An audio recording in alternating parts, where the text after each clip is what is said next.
Greetings, welcome back to our podcast Whisper Out Loud. My name is Tepiso. I am the powerhouse. I am with my co-host Kinosi Bukhari. Hi everybody. How are you doing? Thank you for such a beautiful intro. Taps. Please people, my great people, do not forget to like, share, subscribe. Absolutely comment down below so that we can engage. We really do love it, and we need to appreciate. Actually, we're very grateful for the love that you guys have shown us with the first episode, the second episode. So please, hey, okay, take it away. So today, I think it dawned on me that we spoke about coming out. I think we should have a follow-up conversation to say, how then do you feel, or how did you feel about coming out? What are the challenges that you went through, and how did it feel for you to eventually come out? Be it you're coming out to yourself or you are coming out to your loved ones. Okay, with the feeling, like after just telling Sister Nzumbi, my mom, that this is what's going on, after she came back and said, I'm hearing situations, it's a thing of, I was more scared for her reputation, because you will always say, please stop doing this strategy, because of, they look at me first and they say, Mwana wa Victoria, like my mom's son. You get what I'm saying? They don't hate me per se, they hate what my mom raised. Do you understand what I'm saying? So I had to quit the family church. Not that I came out and then the church didn't accept me or anything like that. Not that. It's because after, as I said, that I'm very feminine. As I said that, at the church, I'll try being feminine. I will also feel like all the sermons, when they preach, it's all about me. It's all about how demonic I am, how satanic I am.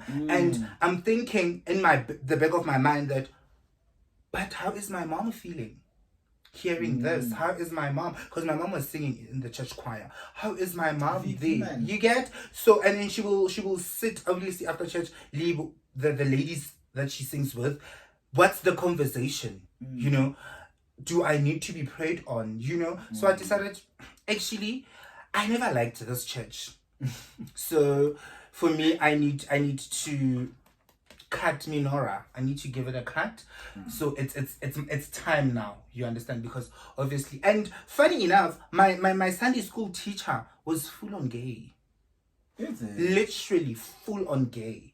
But the hate that he couldn't go to the altar and, you understand what I'm saying, run certain things. They would say the assistant, or the lady, let me not say the assistant, the lady that worked with him to go to the altar, So they knew, or that, they assumed that he was out there. My loves, my babes, come.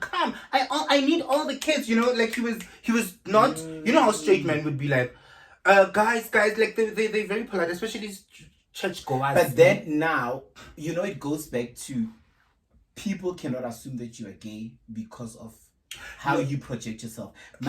Now I want to know, did they know? I think they knew, but he didn't come out to them. He came out to you remember that thing of, you come out to people that you trust. You can't go to the church or holding a board and be like, you understand, in their mind. Let me not say he was gay. Let me say, okay, no man, I will say it. He was. Because now he told me, and we friends, It's like, I like your aura, I like, and you know the person, I'm not going to mention names. Obviously, can you not? But you know the person that I'm talking about. You understand? So it was that vibe that, okay, when I'm walking down the street, the thing as well, the hate. Do you understand? The hate that they'll be like, but how can his mother accept this? Get this, I'm this. So how can his mother accept this? She needs to do better. You understand what I'm saying? Okay. So kids those are the challenges that I'll mainly say I faced at school, being called out of my name, in a sense of, I'd stand up, as I said before, and then they'll say, oh, sis Pinky. For me, that that's is so demeaning and very homophobic. Do you understand? Do you understand? Do you understand what I'm saying? But school kids are school kids, so I cannot like I didn't have the time. I had to carry my, we went to the same high school. I think you've seen Lo Sisi Gumama. Yeah, I understand that. But I loved the confidence. Yeah, I honestly, you still are. I loved the confidence. Because for me, kids are always kids. In as much as I was very young and I was a kid, but I would be like, Bana babam pape. So you thought of yourself as more mature than them and more knowledge. Like I knew better than what they knew. But they knew. But there was some that were willing to, because there was this other guy in the school. He was very open to me. He was one person. He wouldn't mind holding my hand. Wouldn't mind saying to me, man, you've got something, let me remove you. Were we dating? No, we never dated. But he was very confident. He wouldn't mind giving me things and be like, no, go eat you and your friend. Do you understand what I'm saying? I like that. So, some knew and then some never. They were just being snacks because they are kids. And kids feel they just need to be snacks people. I think also maybe because they maybe did not know better. I'm not making excuses for them. But I think maybe to a certain degree they just did not know. They didn't know. With me, I think the biggest challenge after coming out, I actually thought that I had fully accepted myself. Okay. And to be quite honest, I think I did not, or I had not fully accepted myself. So after coming out, it's as though I opened up like a can of worms. Now, everything that I was meant to do before coming out, meaning accepting myself, making peace with myself, learning to love myself, and doing all those things for myself, they started showing up. Yeah, I get it. Now, I love my blouse. Thank you, in Spunk we try. Yes, Haney, you look amazing by the way. Thank you so much, my love. So everything showed up. So yeah, okay. I had to deal with the acceptance, and now remember, you are saying I'm gay, and people automatically think that you have dealt with yourself. You are now confident. You are now open. What are you coming out of? You are ready. I honestly think that I was not ready, or maybe I was ready. I was not ready to receive the feedback. And the feedback being homophobia.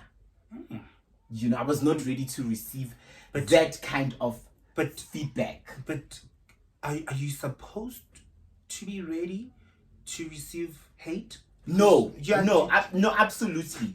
But I'm saying it in a lighter way. I get. Yeah, I'm saying it in a lighter way to say I was not ready for people to actually see a confident. People assume that you are confident. Actually, let me say this. Yes. People would assume because of the way you walk, the way you talk, carry yourself, and you would openly say, I'm a gay boy. Automatically, I think there is something that has to do with being gay and being confident. People associate the two things. Yeah. And sometimes I was not. Back then, I was not as confident. Because also I was dealing with other things. I was dealing with my body shape. I felt I was big, losing a father, all of those things. And for me, I was not aware, because sometimes we go through things that we don't even know their names. Or we not, as we said, knowledge up. Yes, or you cannot clearly articulate it to say, this is how I feel, or this is what I'm going through. So I think that was the biggest thing. And obviously the homophobia was horrible. It was horrible to a point where I used to cut the hate, fight. guys. I used to fight physically, self, having to literally prove myself. Hey, guys, you cannot do that to me. You cannot talk to me like that. You cannot call me out of my name. You cannot make a mockery of me. I am refusing. The mockery part get into the mockery part. Being called chomi just so that they belittle you. Yeah. Because I get chomi. No. Yeah. I think also that needs for us to, as gay men or anyone that is within the beautiful community, has to discern.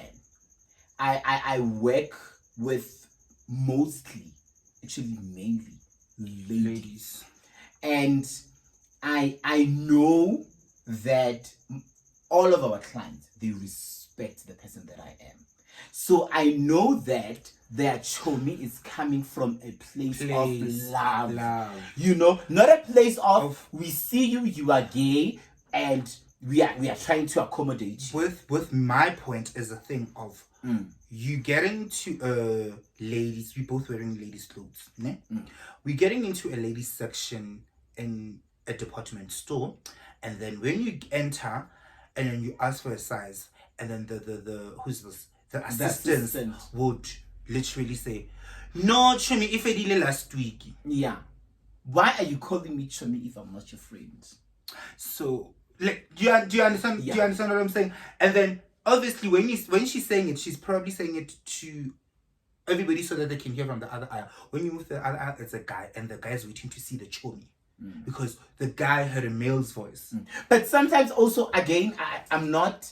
That's why I'm saying that's where we now need to use discern and be able to say, there's a chomi that I have learned to see that it's very innocent.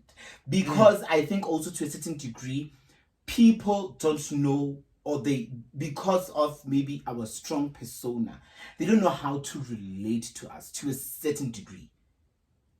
To a certain degree. In a sense,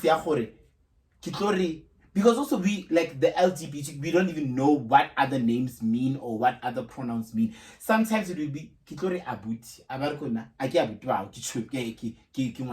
you get me, because of the pronouns that we use.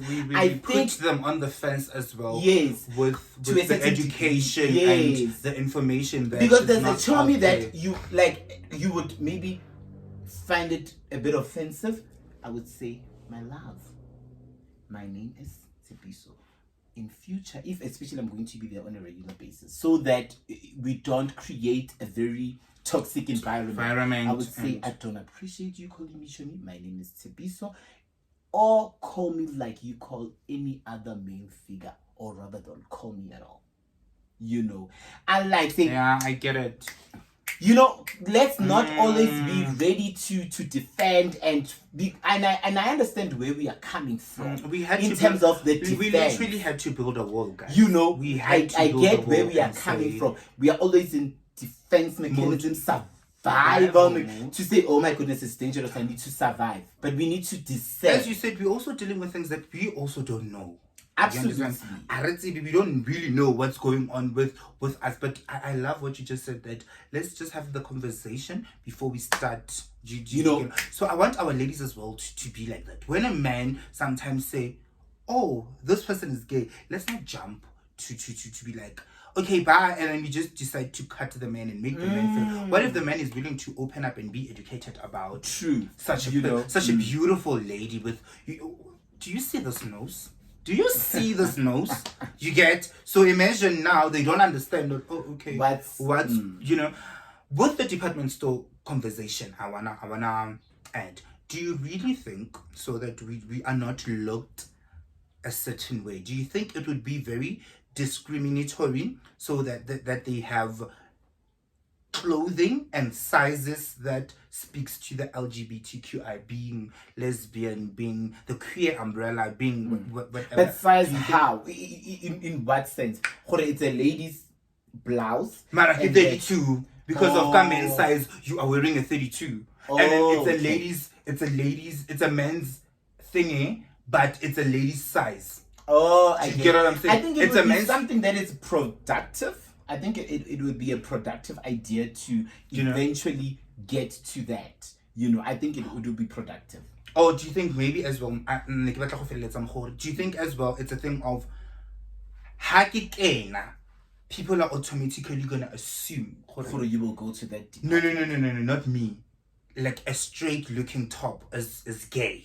Okay. Do you get what I'm saying? Like, or let's say my brother, and I say to my brother, no, please go to a certain store and get me babies are the rainbow collection. You know, so my brother goes into the rainbow collection, gets me a blouse, and my brother comes out with a blouse, and the what do you guys call this? The teleoperator or the assistant thing, Kore. But Abuti O doesn't even look like the rainbow collection vibe. Okay. Do you think it's gonna be into they're forcing people to come out? And not necessarily. I don't think it would be something that we are forcing people to come out. You know, guys, I think also more than anything, whether you fall into the LGBTQIA plus beautiful community or you don't, you consider yourself whatever that you can. I think more than anything, let's learn to know what we are doing and why we are doing it. If I decide to send my brother-in-law wherever to go get me a series pink blouse, serve the man and leave the man alone. I think that with the assumptions. I think that would be something that is very productive to do. Do what you have to do, and I know we speak as people. And we're very judgmental. You know, we are very judgmental. You also are judgmental. You know, but I think also a conversation between me and Kinosi about something that happened with a particular individual should be a conversation between me and Kinosi. You know, obviously we would analyze it, but I think let's rest knowing that we are not right with whatever that we are thinking. You know, and not come from a place of I'm judging. Let it come from a place of I am willing to learn. And you know, open-minded. To be open-minded. Now going back to the challenges. You mentioned church, and I remember how for me, because church is a very big part of my life. I know, my baby. Let me tell you something. If there's one thing that I know about you and churchism, it's a very big part of me. Huge. So I also had to move around a bit. Like the church that I go to is my third church, and I am proud. It's my third church, and honey, I am there. And I'm happy for you there. You get me. I'm happy for you there, and I understand. I get it fully. You know, the previous churches didn't work out. They did not work out. They did not, because sometimes I honestly feel like as much as a conversation is not about, I believe in clarity. I am glad that the leader of my church stood and said, in my church, I do allow gays and lesbians. That for me was a big thing. It was a big thing. It's actually a huge step. Imagine as a church leader. Now, how is he going to be looked at? Exactly. Guys, because like be something scary, be something as for people. The society. As per the society, you know. But now I look at myself and I think the child of the Most High baby God, set apart for great exploits. You used to say a thing, I would be like, how are you, my darling? And you'd be like, I'm flourishing like a palm tree. My Livali cup. You know, is out. So for the bishop of an entire church to be able to say that, I was like, oh honey, this is where I belong. This is where I belong. And that was not the only thing, but that affirmed me. Why you? That said to me, you are at home. That said to me, you are welcome. You know, because as a spiritual being, and one of the greatest challenges that I also had to go through is because I am hearing people that are meant to encourage you. You know, I always say church is a place where you're supposed to grow spiritually, you know, not only spiritually, socially. You get to learn a lot. You know, if I go to church and the first thing that I hear is that I'm a demon, how am I going to be productive? Cut. You won't be. And you won't even hear the words that they're preaching. I will not hear anything because you just said to me I'm a demon. And you will get offense because of church is they teach you how to defeat. I'm thinking, because I haven't gone to church in a very long time. They teach you how to defeat the demons, right? Yes. So you're going to automatically think, oh, they're trying to defeat me. Exactly. You know, they're trying to wash out the satanism in me, you know. So for me, that was the biggest challenge, to say, where am I going? Because I love fellowshipping. Where am I going to fellowship? Where am I going to? I know I can praise the Lord in my home. But I love the institute of church. I love it so much. You enjoy it. I enjoy it. Where am I going to do that? So that was also my biggest challenge. But then to be able to go to a church that, oh my goodness, I feel so welcomed. I'm grateful to. And they accepted you without even me having to say, hi guys, my name is Sippy of the Powerhouse. Or acting, straight acting. Or straight acting. You know, I'm glad that I did not have to say, hi, my name is Sippy of the Powerhouse, and I'm gay. You are the confessions of a shopaholic. Let me confess my sins. No. I'm a sinner. I did not. How did I sin my sexuality? No. I did not have to do that, and that for me was the big thing. You know, to be at a place or in a place where I'm fully welcomed. You know, that for me was big. But the biggest challenges, I promise you, was the ones that I thought I had dealt with. And you didn't even deal with the littlest one. I did not even touch them. No? Okay, in closing, I want to say I am very, very proud of the people that have accepted us without judgment, without looking down on us, the people that have loved us and willing to listen and be like, okay, they are gay. And so ngingenapi. Do you understand what I'm saying? Not in a bad way. You know the word ngingenapi, it sounds like yeah, I understand that. You know, in that, you know. So I want to say thank you, and I'm very proud of you, because it's not an easy step. It's really not an easy step to be open to something that is so strange to you. Change is it's scary, but it's a good thing. Hence we have the metaphor, change is good. You understand? So Tshepiso, in closing? In closing, I think for me, the biggest thing that you need to do for yourself as an individual is to seek acceptance from yourself. I think for me, I know it's going to open like a conversation. It's not a can of worms, it's a conversation. I think the moment, as a person, I've said this before, you are seeking tolerance and acceptance from the next individual, you are educating your spirit that that particular individual is more superior than you. And that is not the case. True. That is not the case. True. You know, spiritually, we are not on the same level. For lack of a better word, I'm going to use level. But spiritually, we are one. Let me say, we are one. You get me? So it's not. I'm not supposed to make it my duty to seek your acceptance. I need to accept myself first and be at peace with myself. And that is what I am going to transfer or to project outside. That is for me in clousing. Thank you so much. Thank you. Do not forget to follow us on Instagram at whisperoutloud_. Loud. Oh, guys, I always get it wrong, but Tshepiso, because it's new. Yeah, I think it's new. Eventually, so it's _whisper_out_loud. I mean, you know how Instagram operates. They give you. I typed it out, and that was the only option that was available to us. So I don't know. Maybe I must find a way of making it easy for me, because then so it's _whisper_out_loud. Thank you so much, Tshepiso, for that. So please do not forget to follow us there. And then it's still a bit empty-ish, but it's gonna pop. Yeah, we are doing this. We are popping. Pop of color. Love you. Love you guys. Keep well.